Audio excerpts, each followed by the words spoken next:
Have you ever wanted to turn your computer off but didn't want to lose the folder tabs in your File Explorer window? Did you know that Windows has a built-in feature for that? I'll show you how to enable it, but there are a few things you should know before using it. First of all, this feature can't be used to restore tabs you accidentally closed. It only works when you shut down your computer and then restart it. You should also remember not to close the File Explorer window when you're turning off or restarting your computer. If you close the window, you won't get the tabs back. So, after enabling this feature, just shut down your computer with all the folder tabs open. When you turn the computer back on, Windows will open File Explorer with all the tabs you had previously opened. Okay, let's see how to enable this feature. First, click the three dots here and then click Options. This will open the Folder Options window.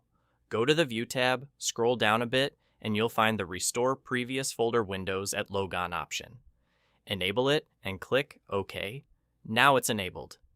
Thank you for watching, and don't forget to like the video.